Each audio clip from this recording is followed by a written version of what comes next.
You can count further than 4. Today is June 25th, 2009. I'm Right. Andrea Mott. It is a pleasure to conduct this interview for the Dakota Memories Oral History Project in Dickinson, North Dakota. Can you please state your full name? George L. Berger. The L stands either for lazy or love. And George, when and where were you born? I can't remember, but it was June 7th, 1927. And have you ever heard an interesting story about your birth?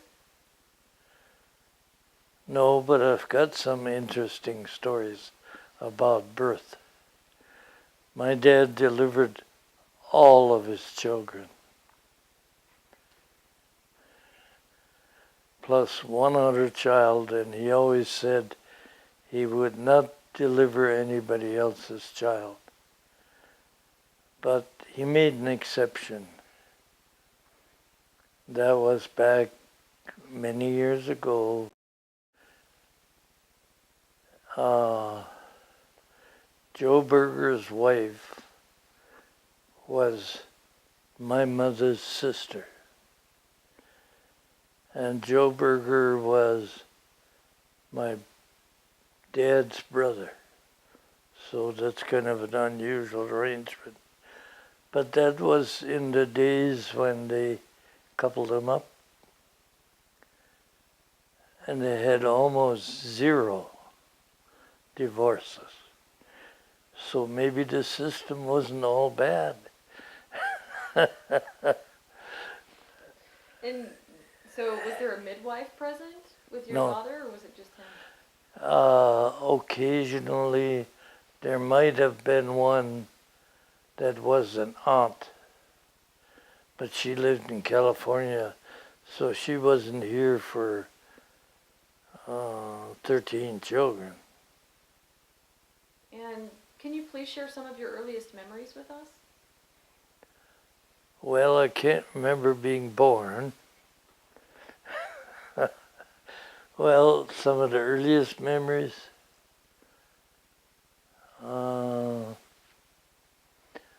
Yes, because our dad, with 8 boys, ruled with an iron hand, which was customary in those days. Those days, the father didn't have to say, "Stop that." All he had to do was look at you. So that's the way that was.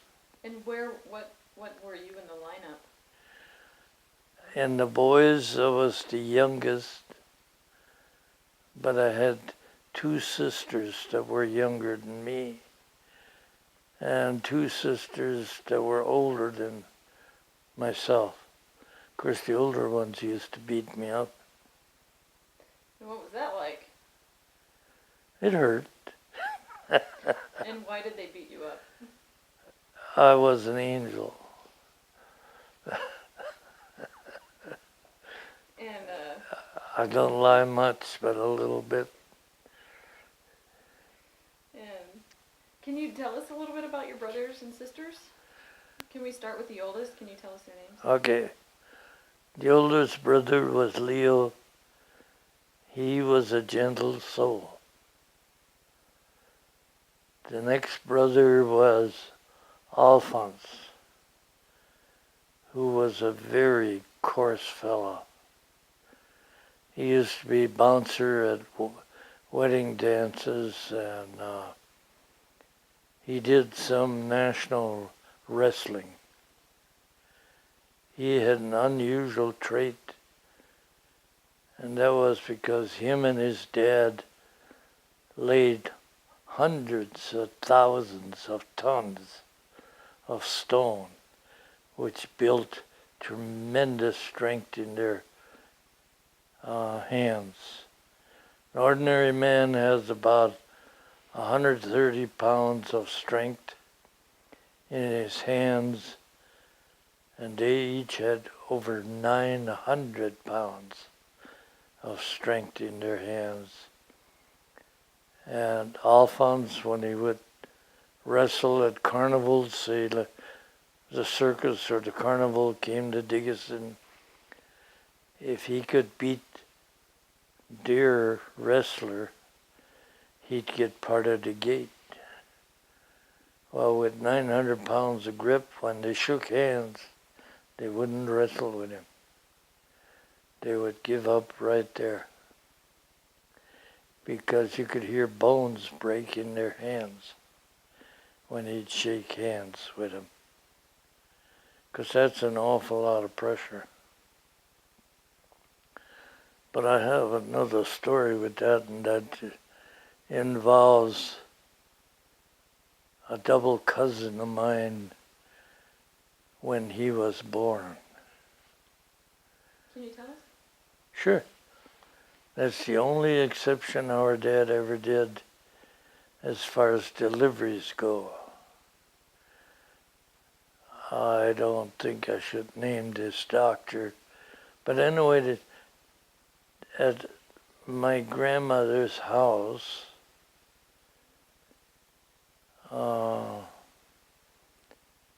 the doctor came to deliver Aunt Minnie's child. Well, he worked from morning till late afternoon, and he couldn't deliver the bridged child. Then he finally put his coat on, told the women there that they both got to die, and he left. And, well, at that time, my dad came from the St. Anthony Club, which is a club for the old-timers. And he had, which was a habit of his, of drinking a little too much. Not that he'd drink the bar dry or anything like that, but anyway, he came, and I happened to be a youngster in the house at that time. And here the grandmother and my mother and, let's see, she would have been an aunt of mine from California. They were there, and they were all crying. And he wanted to know why. Well, they told him the doctor put his coat on and left, and he said they're both going to have to die. And they talked our dad into trying to deliver that child. Well, they had to get some more hot water ready and towels and stuff, and with this tremendous grip he had, he was able to turn this bridged child in the right position to be born. And I remember I was there. He wasn't in the delivery room, or this was at my grandmother's house. Then 10 minutes, and I heard this baby cry. So he had delivered it. Anyway, this child's name was Lawrence after it was baptized.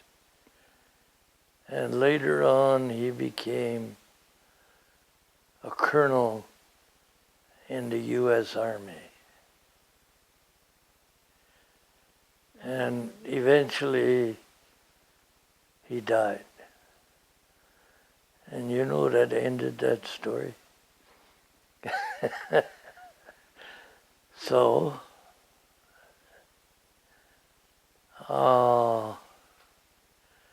we were in the subject of my brothers. Well, what was your third brother? Pardon? The third brother? I still ain't done with that second one. Okay. Alphonse was the coarse one. And one thing in our family, you never tattled. You just didn't. And you always had to listen and obey anybody in the family that was older than you were.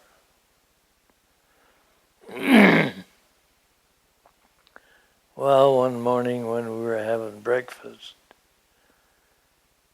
my brother Alphonse says, "Now, George, just 1 spoon of sugar in your breakfast, cornflakes." I looks at him, and so I tilt the bowl way over, and I put the spoon to the bottom, and I drag out all that sugar into my cornflakes. But I didn't anticipate what would happen afterward. Well, when I was done with breakfast and came outside, he was waiting for me. And he was, at least 10 years older than I was. And he was around 18, 20. And he come up to me and hit me right on the jaw. Well, it was like a minor explosion. You see all them stars and everything else. And he only hit me once. But I'll never forget it. But anyway, a couple of weeks later, he was riding out with a kind of a ornery saddle horse. And he was riding west out of the yard through a gate. Me and my dad, we were standing by the house watching him because this was a pretty active horse. In other words, not too well broke. While going through the gate, his horse reached back and bit him in the leg. And when you get bit by a horse, you know you've been bit. And he gets off the horse, pulls out his .38 pistol and kills him. Horse has a soft spot on the side of the head, and he shot him right in there. Horse collapsed and dead. Well, our dad went over and told him that he has to skin that horse for the pelt, because at that time the skin was worth maybe $8. But of course we usually had 60 or 70 horses, so that didn't mean much, except it showed that he was ornerier than the horse. So that took care of that part. And of course he used to break a lot of horses for neighborhoods. And there was some neighbors by the name of Kreider, which was about 3 miles south of our farm. And they had some older boys, and Alphonse used to ride over there to the Kreiders. There's company, you know. And on the way over, there was a ravine that he'd have his horse jump. Well, one day, the horse didn't make it. He jumped and he hit the opposite bank. The horse was killed, but Alphonse, he flew over the top. He was okay. He had a back injury that really gave him trouble for a couple of months. But then many years later in California, he had a cold settle in his spine and he wound up in a hospital, and the doctors wanted to know when he had his back broke. It's the only time he could think of. So can you imagine a youngster, maybe 18, 20, having a broken spine and heal it up without seeing a doctor? And how much later was it that he saw the doctor? That was after he was married and moved to California. I would say maybe 10, 15 years. And what about your next brother? Okay, but I'll come back to that brother. Well, you can come back to you can finish with Alphonse. Oh. Mm-hmm. Anyway, the Kreiders were very poor people. And of course, they knew our boys real well, and vice versa. Well, we were talking about the Kreiders. You want to finish up? Oh, yeah. One morning we woke up and we looked to the south, and there's some higher hills. And their Model A car was parked up there. And 3 or 4 brothers were cranking it, trying to start it. Well, the older Kreider was visiting us when the gasoline man brought out gasoline and put it in 55-gallon drum. Well, when Kreider went home, my brother Alphonse told me, what we're going to do. We're going to roll this barrel into the garage. We're going to bring another one out, fill it with water, and add about a quart of gasoline on top, because that's lighter than water. It'll float. So they had stole gasoline, put it in their car. A Model A had the gasoline tank right in front of the windshield. Well, evidently, for some reason, they got a mile further south. Maybe they had it parked there and walked the rest of the way with the cans. But anyway, Alphonse, he laughed. He says that'll teach him to steal gasoline. So here the boys, they were cranking and taking turns and cranking. And about 11 o'clock that morning, Alphonse, he took a 5-gallon can and filled it with gasoline and rode up there with the saddle horse. And told them to drain the water out of the gas tank.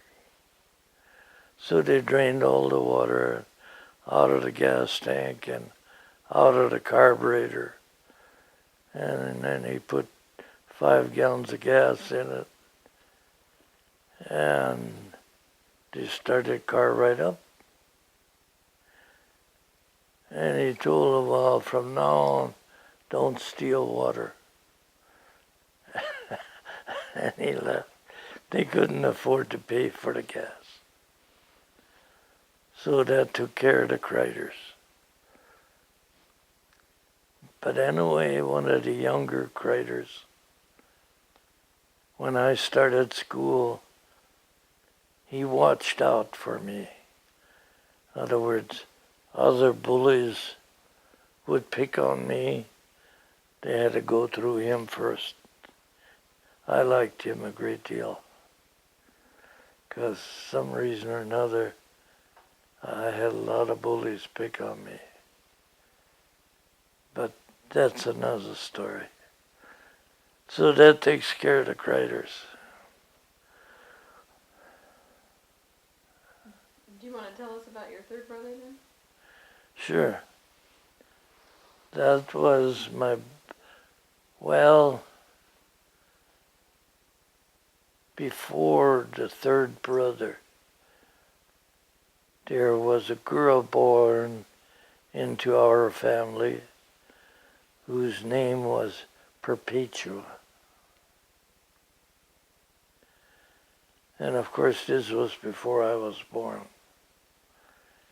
And if I remember right, she became ill when she was about 6 years old. And according to the story, she was ill and she came over to her mother and laid her head on her knee and died.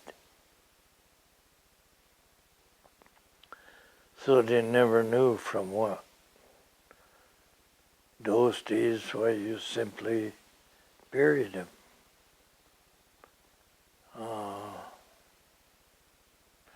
But then came my brother Ray. Raphael was really his name, same as our dad, but we always called him Ray. Well, Ray and me never got along with each other. Never. But anyway, he convinced our parents that he wanted to become a priest. So he went to Richardton, where I forget what they called it, but it was a location where they were teaching high school and college preparatory to being a priest. And he went through the whole course up to the point of making his vow. Well, let's put it, he had a girlfriend that he used to sneak out of the, whatever they called it. And they caught him, so they kicked him out. Of course, that to me always seemed like it was intentional. So, okay, that's fine. And second brother after him, Gabriel, decided that's a pretty good way of getting a college education. So he's going to become a priest. Well, he did the same thing. Went to college and got a teacher's certificate and won a state SA out of a little school in Sheffield, North Dakota. But anyway, when it came to the point of vows, he quit. He didn't sneak out to a girlfriend. I don't know what possesses them young guys. But anyway, so that was two brothers did that. Well, when it was time for, World War II interrupted. And 5 of us Berger brothers wound up in the army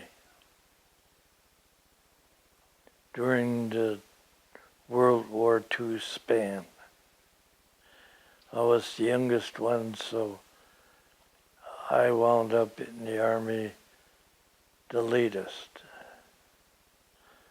All 5 brothers became sergeants in the Army.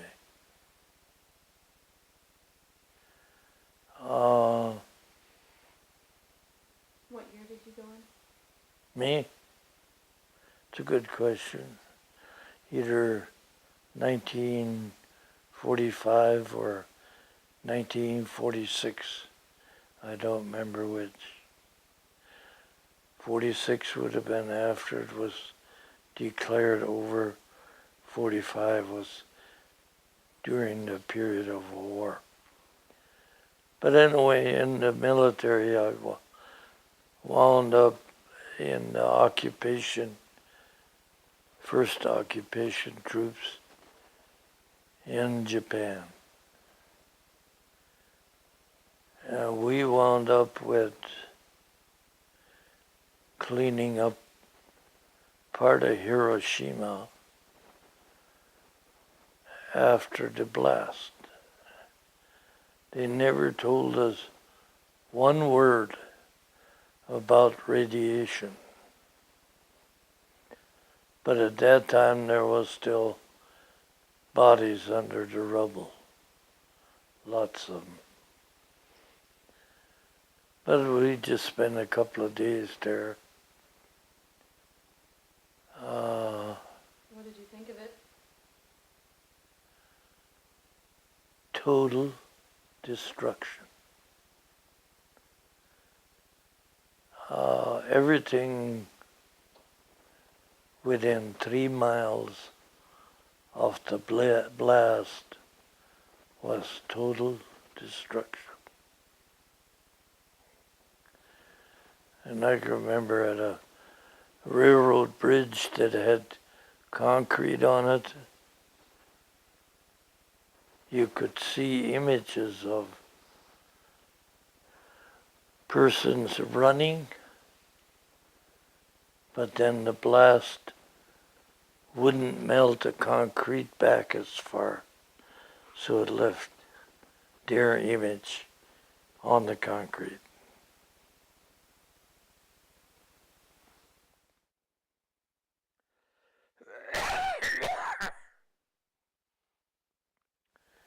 There was 2 priests in a small house in Hiroshima. I met them later on. And they survived.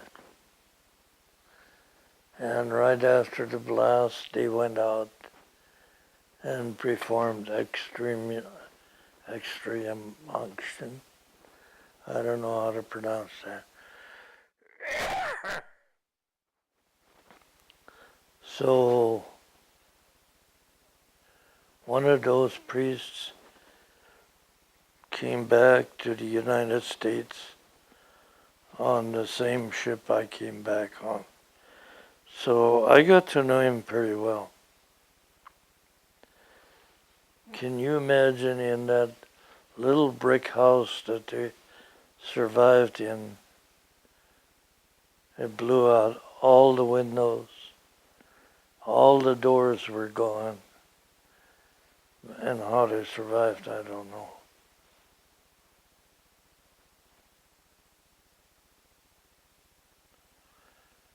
And what did you think of all the cleanup that you were doing?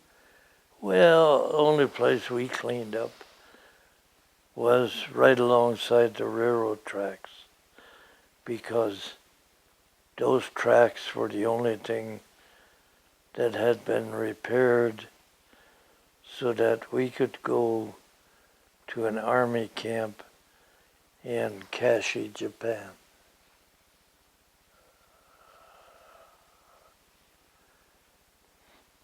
And was Japan the only place that you were located at this time?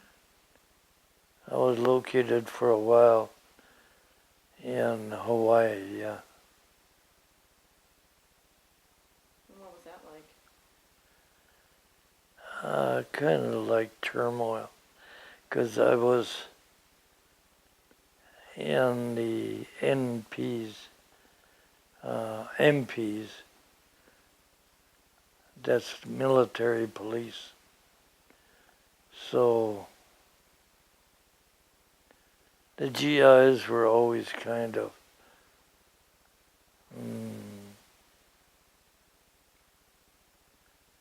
like they were away from home.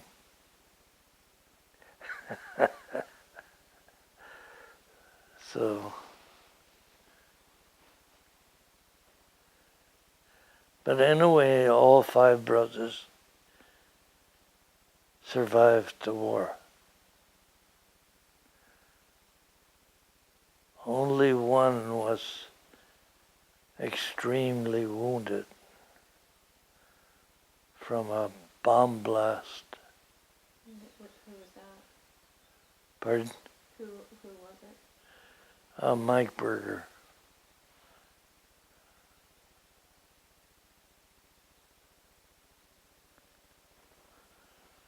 And which brother was he? Was he the next brother? Oh. What was the last one I had? Gabriel? Gabriel. Well, Gabriel was younger than Mike, but they both were in the war all the way through the war. The one that was severely wounded fought all the way through Africa, Sicily, Anzio, and Italy.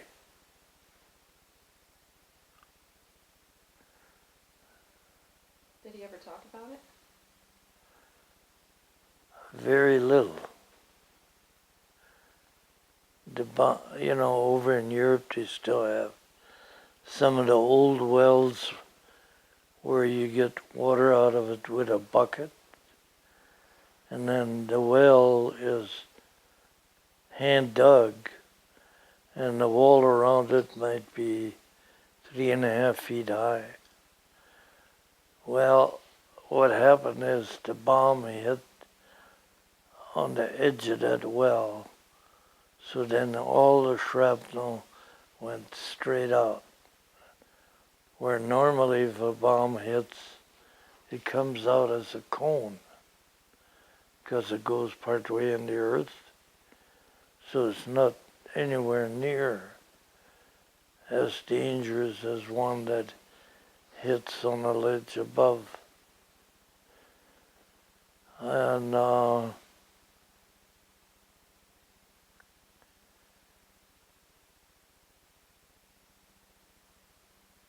but he survived with 39 inches of incision.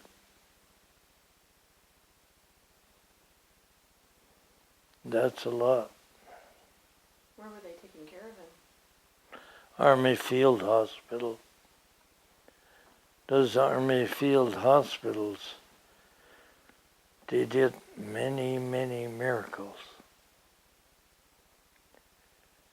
In fact, he says the only thing that really irritated him was when he got wounded, he put out a fire in their ammunition dump, and then he looked down and he seen the blood running out of his boots.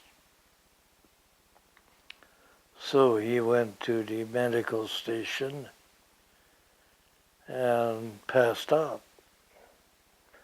But he woke up when these 2 doctors were flipping a coin. One said to the other, well, this will decide who does the butchering. That got him angry. And he did have quite a temper, but anyway, he survived the surgery, where 7 pieces of shrapnel went in under his arm. And most of them passed all the way through, except for a few. And they removed them all except one that was located very close to his spinal cord. They left that one in. But he survived.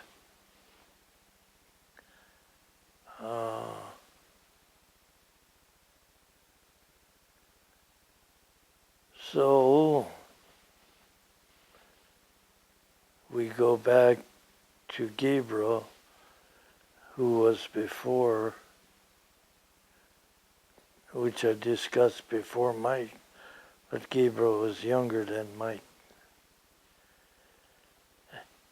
And he was in the Air Force.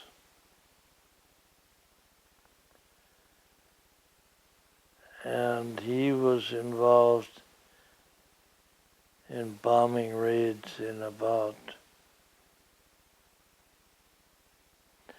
40-some flights over Berlin. And then there was 5 or 6 other areas that he was involved in the bombing. And they usually flew B-25s. And he said the average lifespan for a tail gunner on a B-25 was 13 seconds.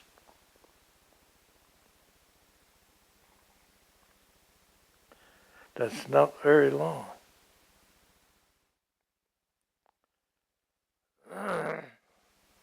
So when their tail gunner would be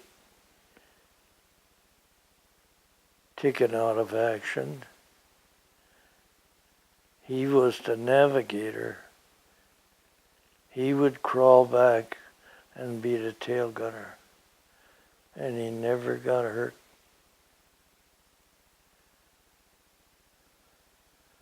I wouldn't say that for the German pilots that approached that plane.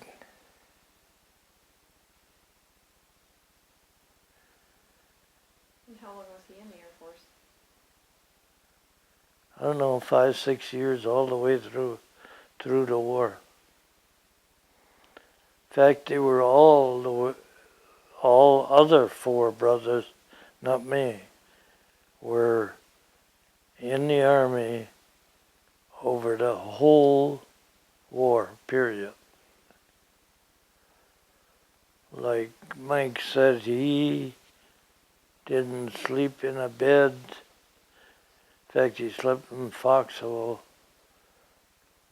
and was in battle steady for 18 months. That's a long time.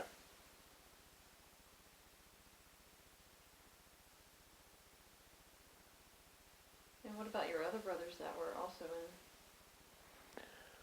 Well, I skipped over Ray, but I have another item where he was in the medical field in the Army, and an artillery shell hit their field tent in battle in Midway, and he was not a doctor, but all the doctors were injured, plus many other patients. And he did surgery for 74 hours.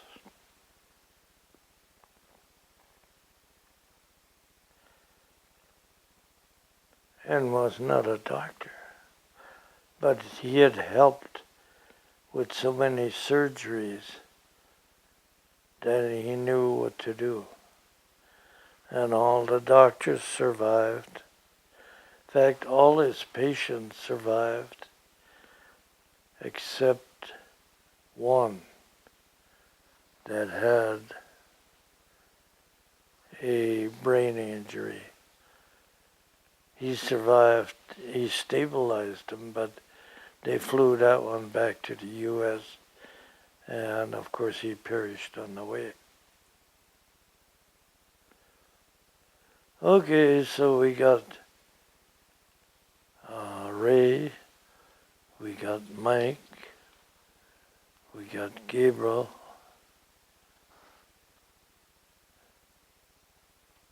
Let's see. Alphonse? Pardon? What about your other brothers that were in? Okay, we got Ray, Mike, Gabriel.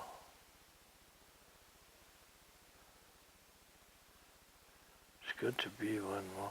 Oh, John. John was a cook in Company K out of Dickinson, North Dakota.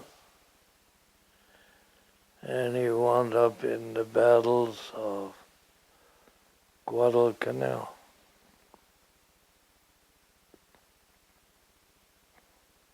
You ever talk about that? Yeah. In fact, he landed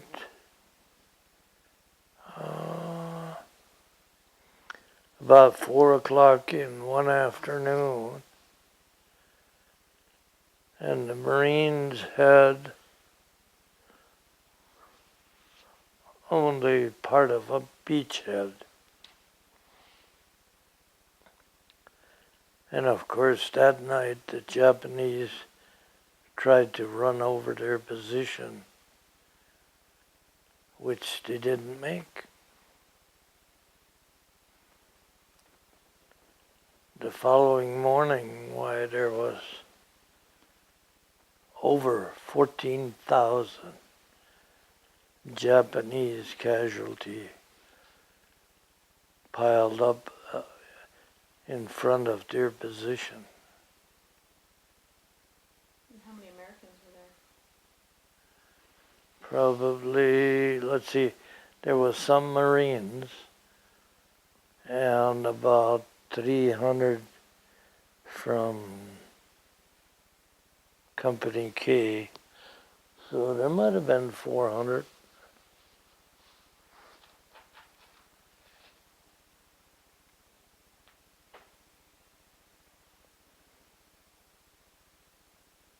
And would you and your brothers talk about your experiences together? Not much.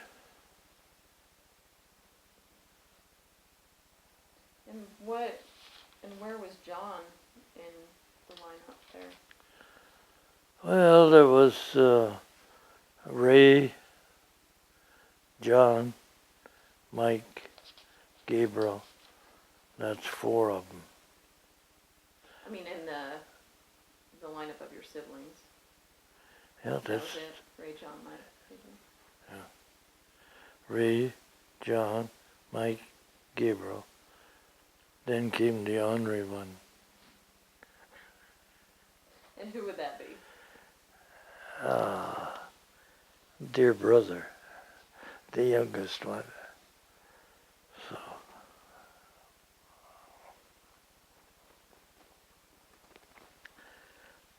there was something that was a little unusual for George. He got in the Army, and 4 months later, he was a sergeant, which normally took 4 years to become a sergeant. Now, for some strange reason, I had the ability to control men. In fact, most of Camp Kashi over in Japan,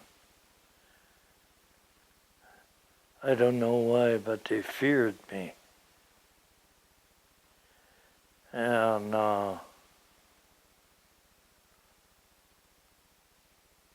so, I don't know why. I do. But anyway, I took my training at Fort McClellan, Alabama.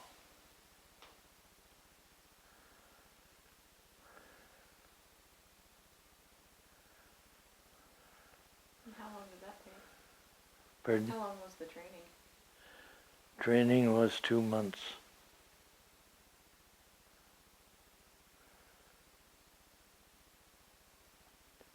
Now you notice I say what quite a bit.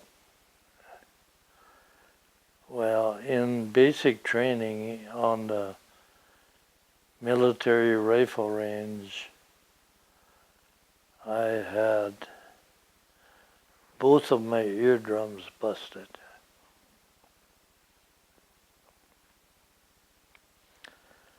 So when I had bleeding out of the ears, I went to the dispensary and see what they could do about it. Well, they says, how dumb can you be? You're supposed to plug them with toilet paper. There was no device to cut down your hearing at that time. Plug them with toilet paper. Of course, I had a big mouth. I right away said, new toilet paper or used. And they didn't think that was funny at all. Neither did I. But,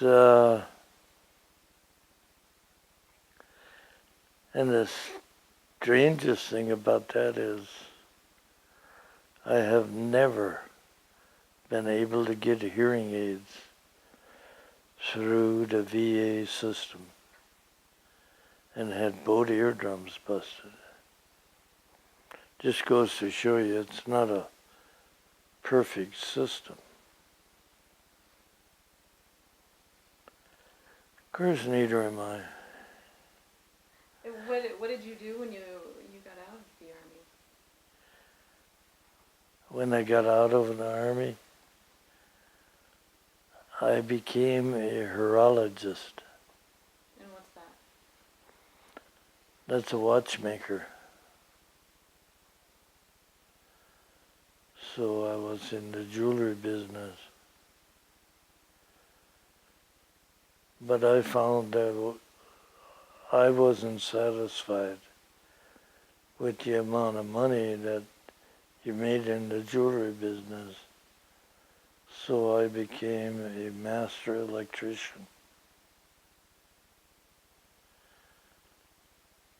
And did electrical contracting. In fact, that firm is called Berger Electric, and my second oldest son and a nephew bought the business from me.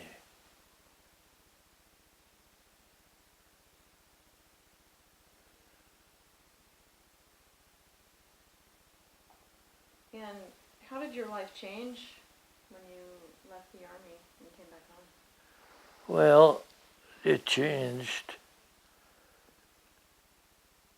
because I got married. That's a big change. And we've been married over 60 years. And how did you meet her?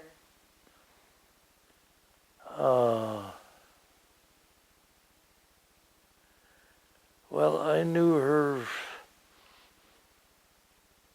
actually probably when she was 8, 9 years old, due to the fact that at that time at St. Joseph's Church, which is just a block from here, they had that school just south of the church where Sunday mornings they gave religion instructions to the farm children.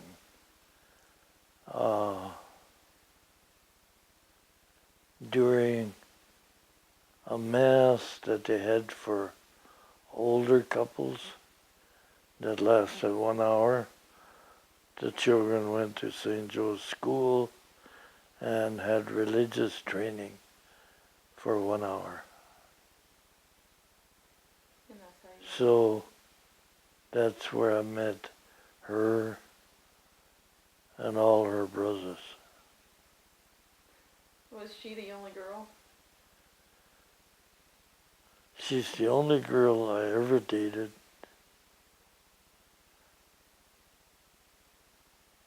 And the only girl, that I ever dated. So that's a little different too. I'm not saying I was the only guy she dated. And when did you get married? Yeah, 1948, November 4th. And what can you tell us about your wedding? Okay, wedding day, it rained in the morning. And toward noon we had a sleet storm. And by evening we had a blizzard. Did that mess with wedding plans? What's that? Did that mess with wedding plans? No.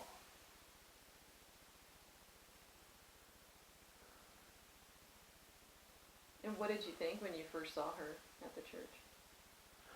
At the school, religious school. I don't know. I just got acquainted with her. She was sister to the Fisher brothers, so it's kind of a brother-sister thing. And I probably started dating her when she was 16, 17.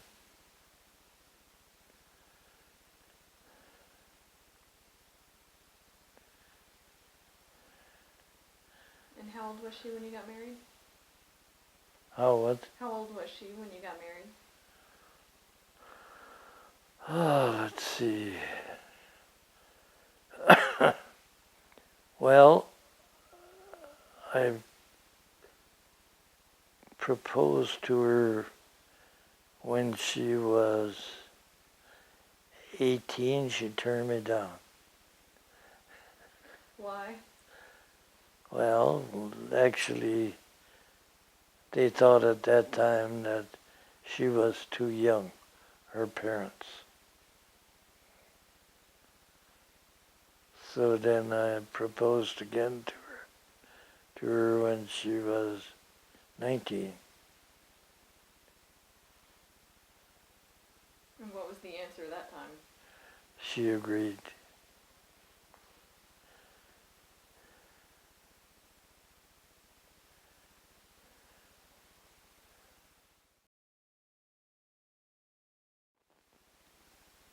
All right. I'd like to talk a little bit about your brothers. You said you had something else you wanted to mention about Ray. Let's see, he wasn't the only one with a presidential citation, but I can't remember. It might have been Mike, but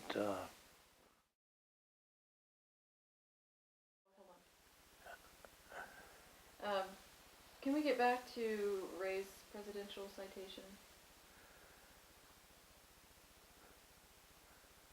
well, for not being a doctor and operating for 74 hours.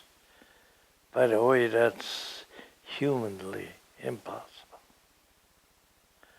Because if you have no sleep at all and you're under stress, at 72 hours, you are supposed to be dead. So how was he able to manage? That might have come from rule of an iron hand at home. Upbringing. Yeah. And what was it like growing up on a farm? Well, being the youngest brother, it was rough. Because you couldn't tattle, and you had to listen to your older brothers. or sisters. Well, I always thought that was ridiculous. And especially being I was a light young child. In other words, even my older sisters could beat me up. Well, I had a brother Valentine who was 2 years older than I was. He used to beat me up a lot. But I was an absolute expert with a slingshot. And one day, just north of the house, he really beat me up bad. And I reached in my back pocket, got my slingshot out, put a rock in it, and he was walking away. And I shot him right behind the ear. I forget what you call that gland. And he was out like he was hit by lightning. And I might have only been about 8 years old, but I had a temper. And so when he was unconscious, I went over and bit him in the shoulder. And he had a scar there till the day he died. On his ear or his shoulder? On the shoulder.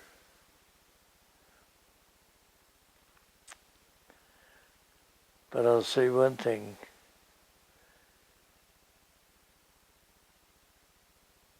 He never, ever beat me up again. Never. So it worked. So it worked, yeah.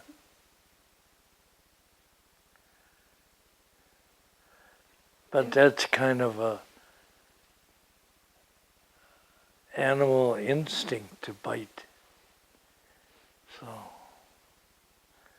I'm not very proud of that. But I told you anyway. So. And did you have to share in the chores with your brothers, or did you have different chores because you were the youngest? Well, because you were youngest, you had most chores. Can you describe some of those chores? Oh, yes. Milking. We generally milked 30 to 35 milk cows. And the milk was separated, cream from the milk. And we had a large ice house, which was a basement ice house with a building on top of it. And it would take about 2 weeks of cutting ice on the creek to fill that basement. And we fit them in the basement, one block against the other. So it was basically a solid block of ice when we got done, because we had ice from the time we made it till the ice of next year. So how much ice would you say that was? I would say probably 40 ton.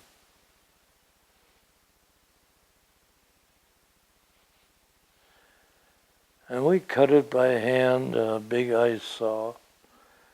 And we had ice tongs to bring it out of the water. And we always chipped a little groove just before the water, so if you slipped, you didn't fall in.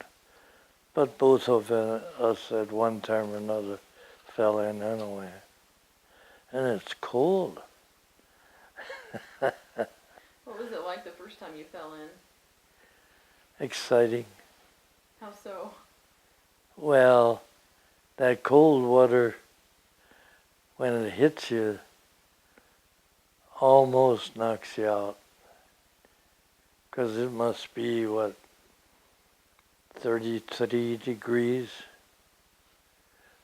But then, of course, your brother holds out the ice tong, and you take a hold of it, and he helps pull you out. Of course, on the same creek, there was a spot of quicksand underneath the ice, which was probably 50 feet further west. One time when I was ice skating, I broke through the ice onto the quicksand. But of course, we knew what to do because the quicksand is rotating and the ice on the rest of the creek was maybe 2 foot thick. There it probably was an inch. So I broke through, and of course I knew enough to use your legs to bring your body up so that you can work onto the ice. Of course, then I had about a quarter mile to run to get home to the house. By that time, my jeans broke off by the knees because it was colder than 13 below zero. So quarter mile run, why, you ruined good jeans. Is that the only time it ever happened? Yeah. Oh, I had some other experiences where a horse slipped and fell off a cliff about 20, 30 feet onto the ice where there was an awful lot of snow. But the horse was unconscious, so was I. And the horse survived too? Oh, sure. I had a spade on the back of my saddle where I dug out snow so that he could get to the shore. So we both survived. Is that... What did you think of that when you woke up? And I was cold.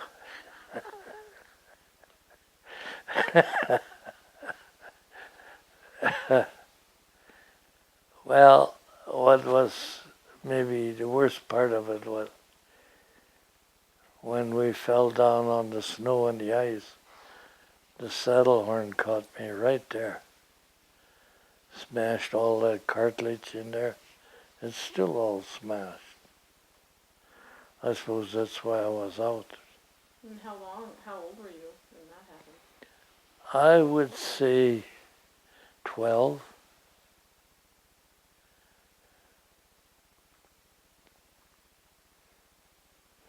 And so besides the milking and the ice experiences, what other kinds of chores? Okay, you get back to the milking. Ordinarily, Val and I and Betty and Tilly and our mother and our dad would help milk those 30 to 35 cows, morning and evening. There was only one catch to that. Our dad, he liked the St. Anthony Club.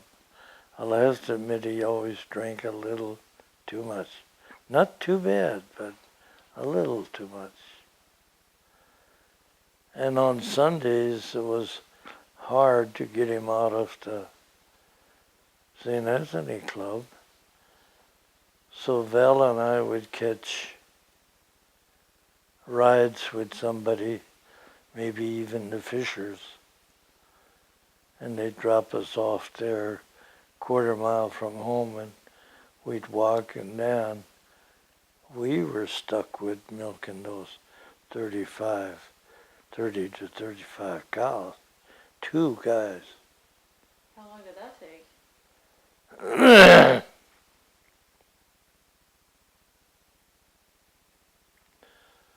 I'd say 2.5, 3 hours.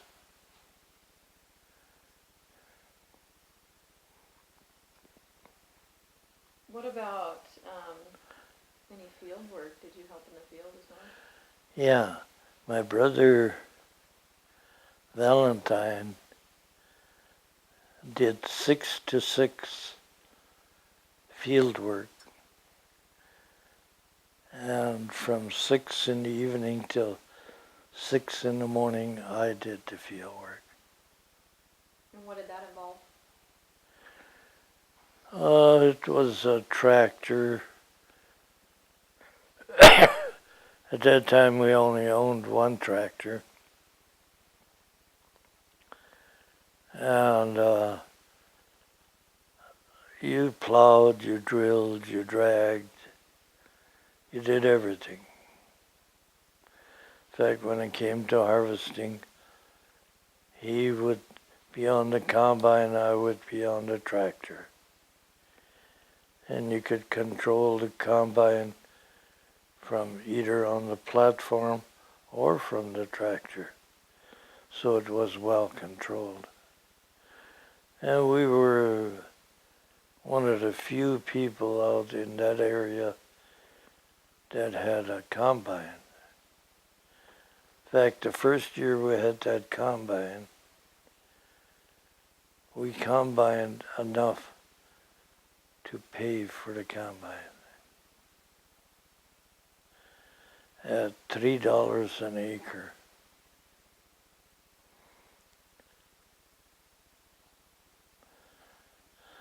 But wherever we combined, the farmer had to supply the tractor and the gasoline for both the tractor and the combine, and paid $3 an acre. And was it just you and Val? Yeah, because at that time they were all in the army already. Mm-hmm. And being the youngest, I got in. Well, that's another story. Draft boards were notorious. Our dad had arthritis so bad in his hands he couldn't do nothing. But of course, some of the farmers that were on the draft board were kind of envious of our dad, because basically he had the best house in Starr County, built with his own 2 hands. So when we came up to draft age, they called us into the draft office and they said, one of you two got to volunteer or we'll draft you both. So that would have left him with nobody but the girls. So we discussed it and we decided that I would join the Army. So I was a volunteer, not a draftee. I volunteered because at that time they had a program where you could volunteer for 1.5 years and then be discharged. But if they drafted you, you didn't know when you were going to get out. After the war, yeah. So I enlisted. And how did that change life on the farm with only Val? Well, there was no guy for night shift anymore, so he worked longer days.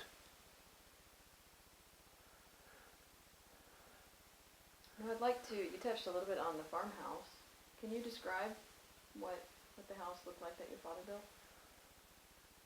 I could show you a picture. Can you describe it at all? Oh, sure.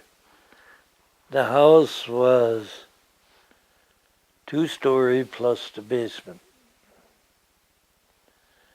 It was laid out like any modern house. Hallway, bathroom, 8 bedrooms, And plus there was a hallway on the top floor that must have been 12 foot wide, which could also be used for bedroom space. Because winter of 1936, now that was a bad year. That's when the Great Depression was on. My oldest brother was married. He stayed at the farm for 1 year.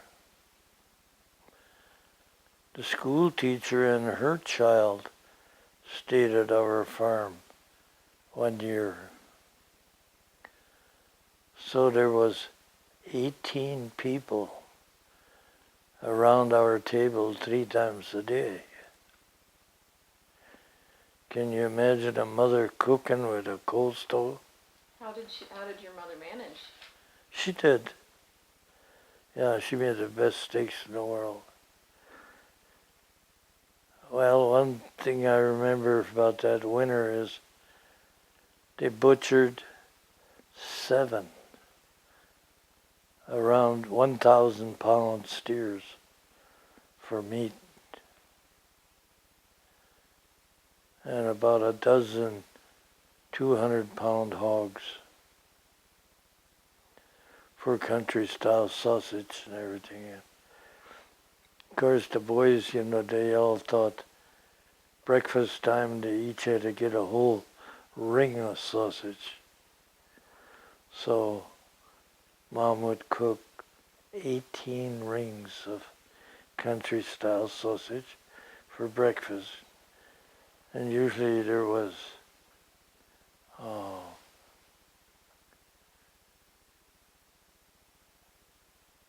butter, homemade bread, and potatoes, fried potatoes. And one thing that our family always did was they took 1 or 2 gallons of milk from the milking and chipped a hole in the ice and put it in and cooled it. Well, first she always pasteurized it. Now that's unusual for those days, but she knew quite a bit about medicines and illness. She pasteurized that milk all the time. And what was that process? Can you describe it? Pardon? Can you describe that process? The process is you bring the milk up to a certain temperature. You use a thermometer, and that kills all the bacteria in it. But you don't boil it. You boil it and all the cream will come to the top and kind of curdle. So you have to steer it and keep it at a certain temperature, which I don't remember. I'm pretty sure it's a couple of degrees below boiling. And then you take it and put it in the container in the ice. So you always had cold milk, breakfast cereal, everything. And that was good. Not only that,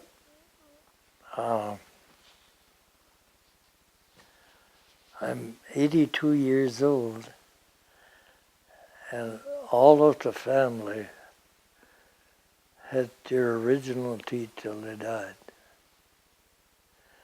And I bet it comes back to milk every day pasteurized. And how much milk would your family get from those 30 to 35 cows?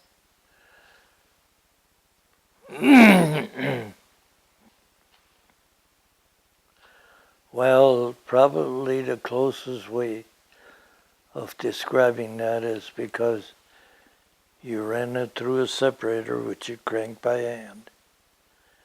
And you took the cream and you cooled that cream in a separate can before you put it in a cream can with the cold milk. You didn't mix warm cream with the cold cream. And the best way I could describe that is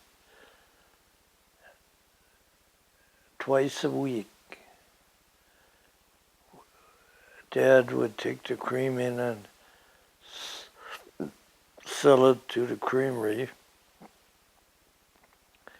He'd have 16 plus 5 is 21 gallons of cream twice a week.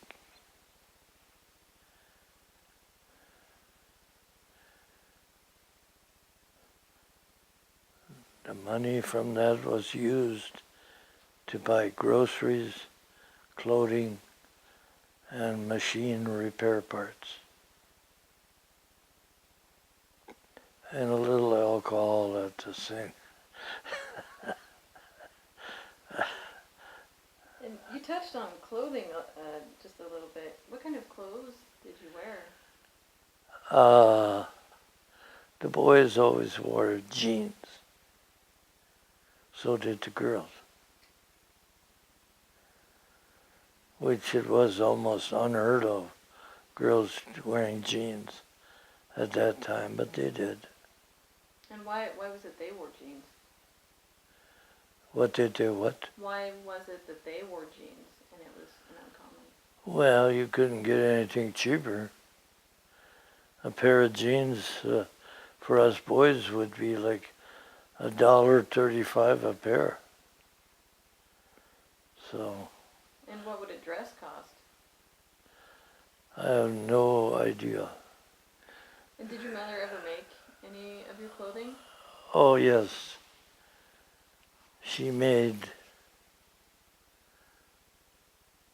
canvas shoes for the boys and the girls out of wheat sacks. That was a heavy canvas. But how would she do that? How she did it? How would she do it? I don't know. Sewing machine, I suppose, part of it. And I can remember my first pair. I put them on and the boys permitted Val and I to ride on the wagon to fix fence. Well, the first stop we made, both Val and I ran off the back of the wagon with our canvas shoes right into a pile of cactus. And those cactus had barbs on them like that. So, of course, a lot of tears, and the boys with the pliers were pulling barbs out of our feet. Needless to say, the next stop, we didn't run off the back. And how old were you when that happened? I would say maybe I was 4. Val would have been 6. So that's the only thing I can tell you about shoes.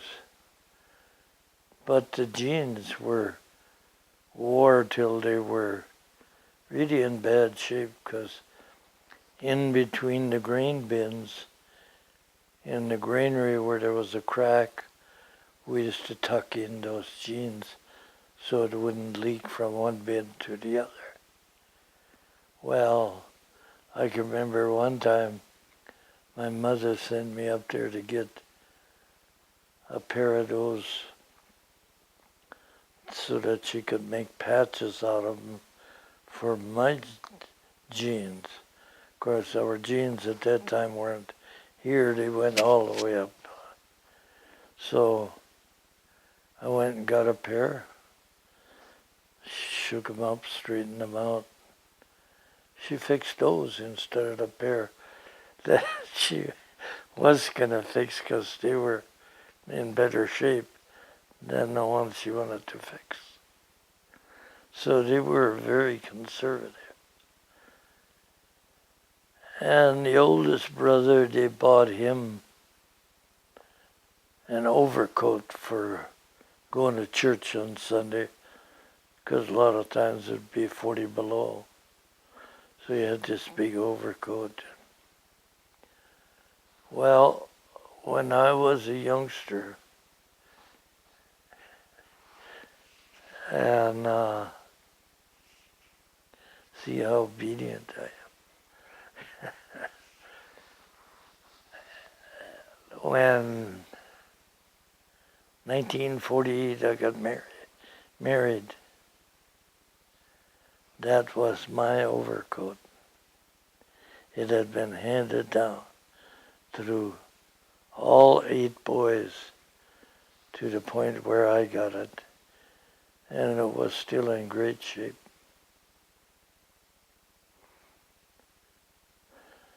Do you still have it today? Nope. I thought that wasn't right, so I got rid of it. You thought what wasn't right? That coat should go all the way through the family and become mine. That to me wasn't right. I thought I should have got a new overcoat. And let's go back to your childhood just a little bit. Where did you go to grade school? The Frenzel School District. School number 2.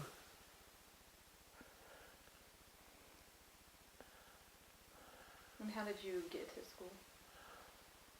It was 1.5 miles from our farm.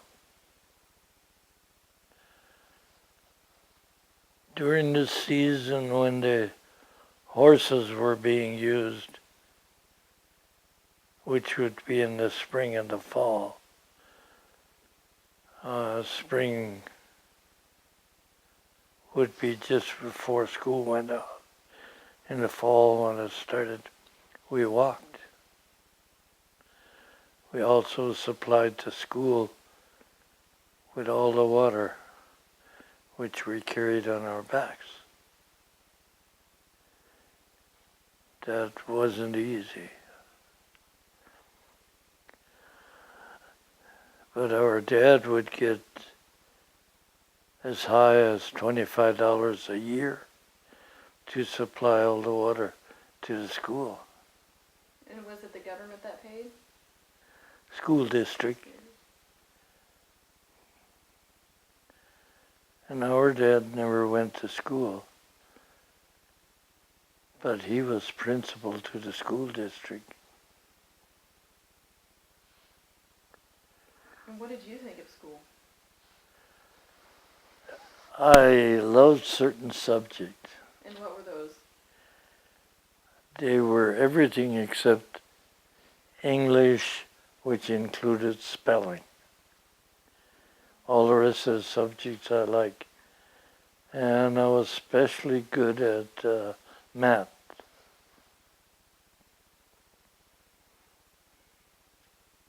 Did you ever have a homework?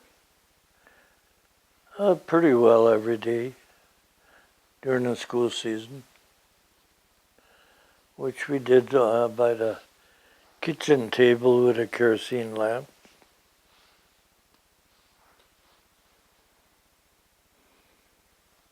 And what kind of activities did you do in grade school? What kind of what? In-school activities, games, or? Oh yeah, fun? we had one of the most modern schools, I'd say, in North Dakota. We had a central heating system, which was coal-fed by the teacher, and the basement was high enough to play Basketball. We played a lot of basketball during the winter months.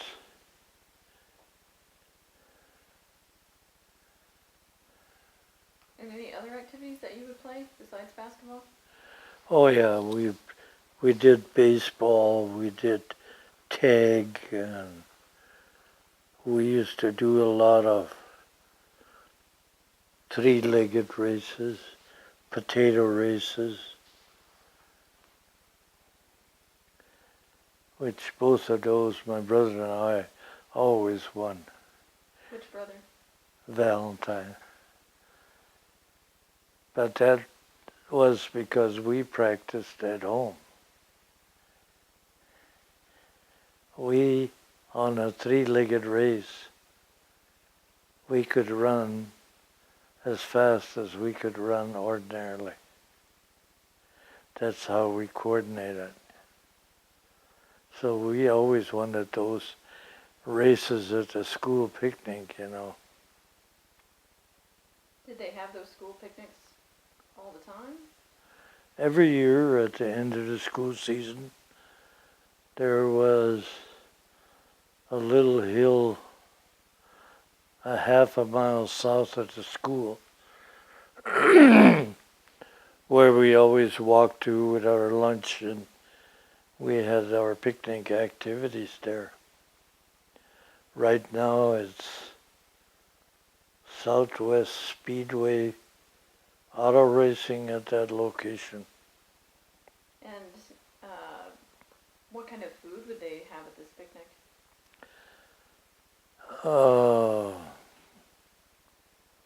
Well, generally we had some oranges, which was once a year or so we had oranges. And we would fry homemade frankfurters. They were good. And ice cream, because the Berger farm had ice, you know. So who do you think always made the ice cream? We gotta churn the Oh, sure. drink it. Yeah. And we only had one churn. That was a 1 gallon churn that you cranked. But there's a lot of ways of making good ice cream with a churn, and not so good if you don't know what you're doing. So. How would you make it? Or your family make it? I help make it all the time, but I know it was a certain amount of sweet cream. No sour cream, of course. Sweet cream, a few drops of vanilla, and I don't remember the exact amount of sugar, but you had sugar in there to bring up the sweetness. And oh yeah, our mother always bought some malt, and a certain amount of malt went in to the ice cream mix, which made it smooth.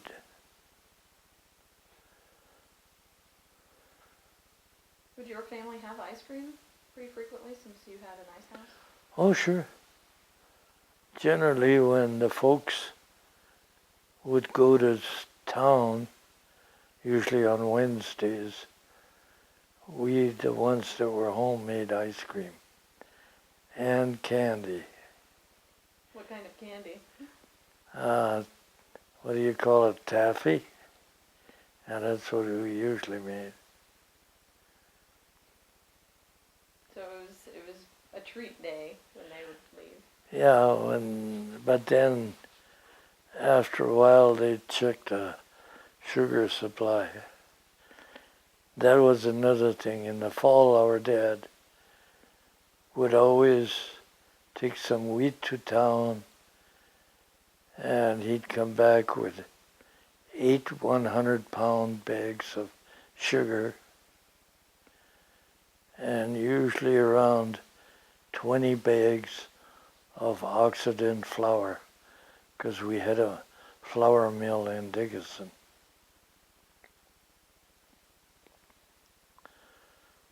The Berger family ate good all the time. So you didn't notice when, the 30s, when it was hard, you didn't? Not like other people did, because I know there was families that brought their lunch for school. Instead of butter, they had lard on it. But one thing about those families, they usually had oranges and apples. We didn't, because a lady came out from the welfare office and tried to get our dad to start receiving relief, welfare. And our dad told her, "You just leave, because I can take care of my own family." They had all that pride. So we didn't have apples and oranges like the other kids, but we had stuff we could trade them. Butter bread instead of bread with lard on it.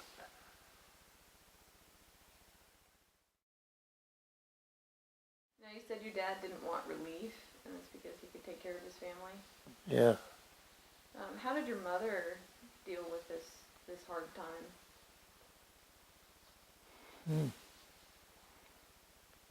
She kept her family fat. Well fed. And did the kids do anything to earn money on the side? That's what I was going to tell you about. Our dad had a rule that any income you had until you were 21, which was legal age at that time,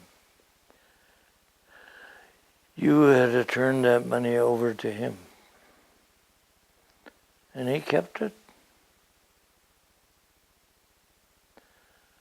But there came a break in that. The 2 oldest boys one year got a lot of muskrats. The muskrat season is open in April, because that's when the water is the coldest. They had these muskrat pelts that they skinned and stretched and dried. And he took them along to the fur dealer and sold them. Well, they weren't 21, so he kept the money. Well, they were, I forget what age. They both took a wheat sack and went into their bedroom, threw their clothes in the sack, and left home. So they start walking, and you could still see him at about 3/4 of a mile toward the highway. He got into their car. At that time, I think it was a Model T Ford. Went down, picked them up, brought them back, give them their money. Ever since that incident, all the boys could keep their hunting and trapping money. And that was a common occurrence, the hunting and the trapping? Where would you go hunt and trap? Oh yeah, well, that's like my 2 oldest brothers. They usually shot over 100 rabbits a day, got 8 cents a pelt, bought two 1929 Pontiac cars with the money from pelts.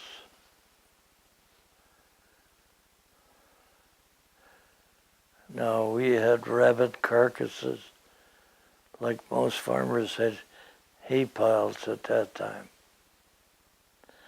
Thousands and thousands and thousands. And there was two little boys that had always hold the lanterns until about midnight or 1 o'clock, so that they had light to skin their rabbits. Now Valentine, he held the lantern for Leo, and I had to hold it for Alphonse, who was rough to hold the light for.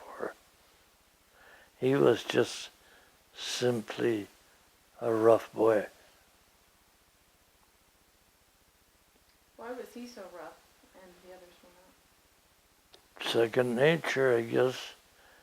He wasn't first son, so I suppose he felt kind of neglected. So, Did you ever shoot the rabbits yourself? oh yeah. Yeah, in fact, many years later, why, rabbits started bringing 85 cents for the whole rabbit. You didn't have to skin it because the fur dealer sold the carcasses to fox and mink farms. So, oh yeah, I used to run about a 80-mile trap line. How long would it take you to collect? I'd run 40 a day, and 2 days I'd have to hold line checked and reset.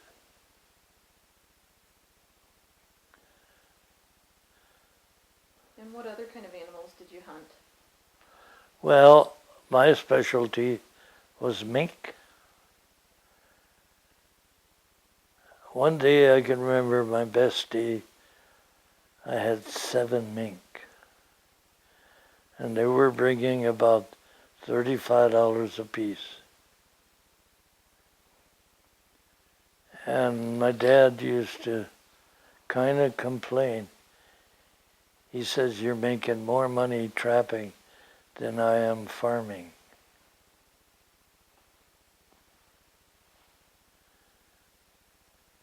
But you were able to keep all of it. That's right.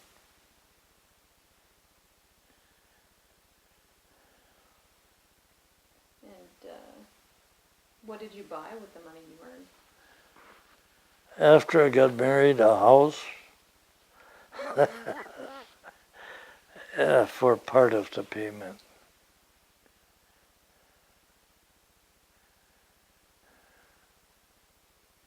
So you mentioned a little bit before about your father, off and on. What kind of a man was he?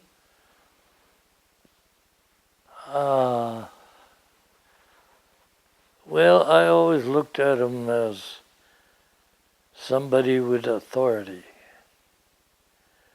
That's why I described his way of bringing, well, with 8 boys, he had to be strict because there was no way he could let any one of them talk back to him. You never did that. I did it once and wound up with a broken back in 2 places and a broken hip. I learned my lesson, so did he. What did he learn? Not to be as coarse as he was. He had a very strong voice. I was a mile away on some gravel hills picking sand cherries, because I liked those. And I heard him call me. very clearly and a mile away. So I ran that mile home, and he was repairing the binder. And all he said to me was, "You go in the blacksmith shop, bring me a hammer."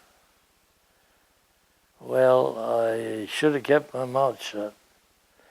I says, "Well, you could have got that yourself." Well, the moment I said it, I don't know what he was doing, he dropped it. And I ran as fast as I could to a hay rack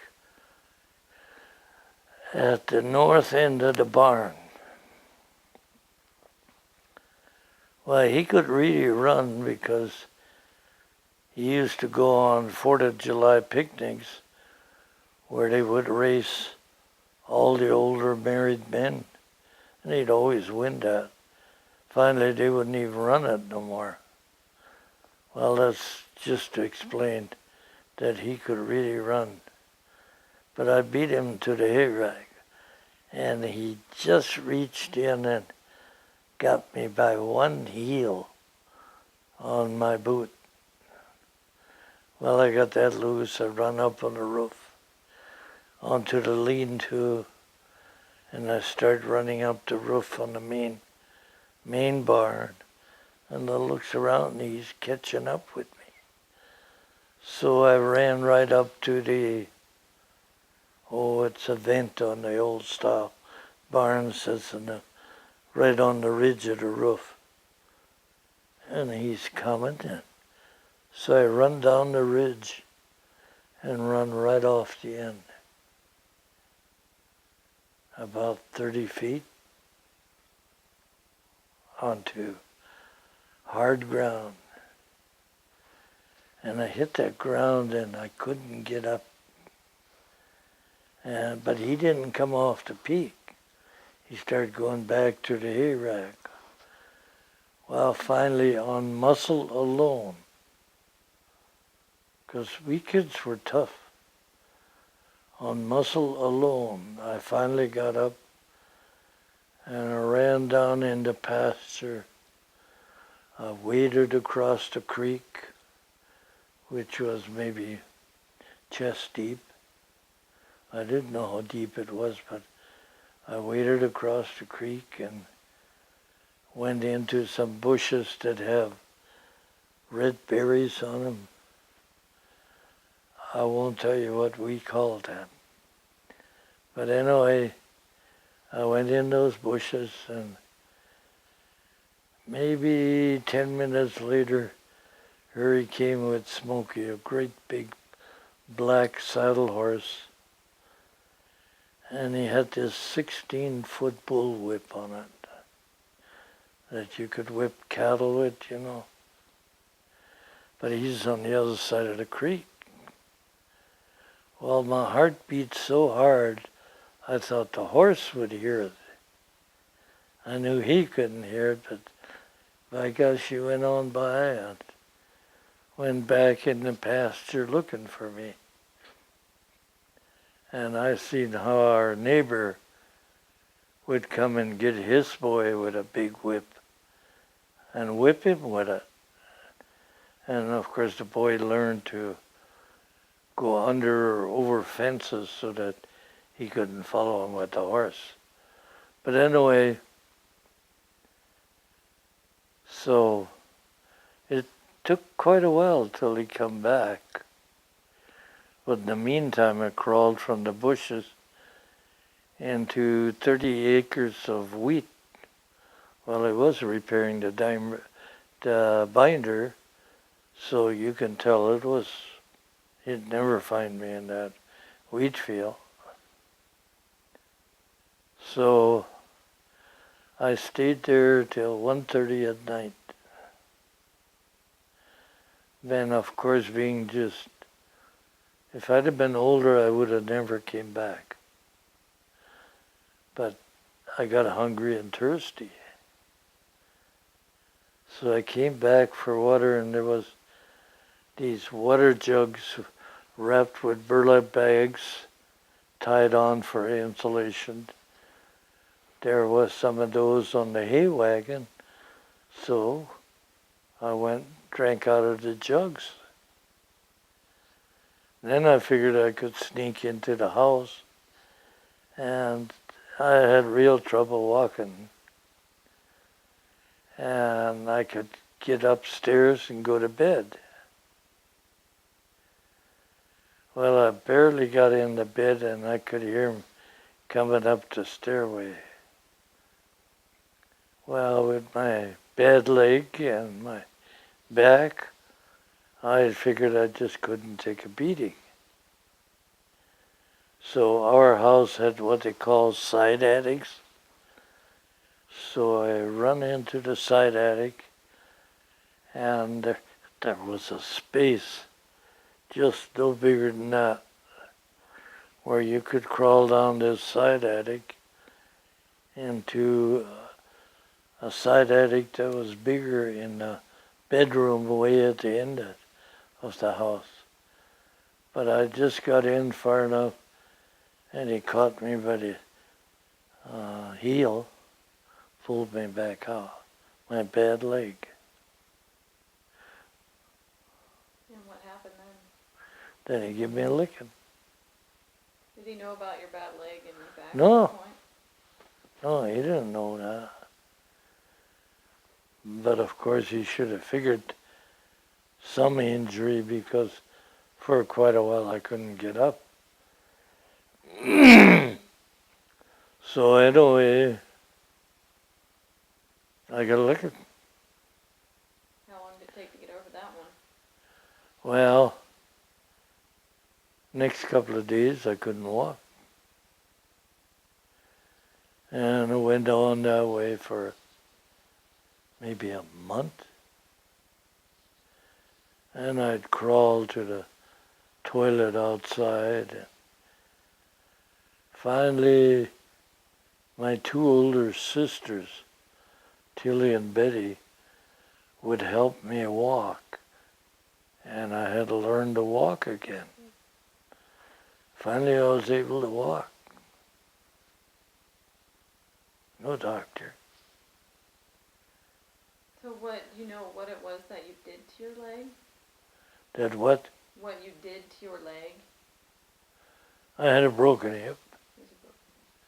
Because years after I was married, I caught a cold that settled in my back.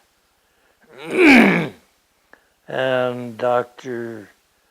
Ralph Ducard x-rayed, and he said, "When did you have your back broke in two places and your hip?" So I'm thinking about that. Finally figured out where it happened. How old were you when that happened? I would say 8 or 9 years old.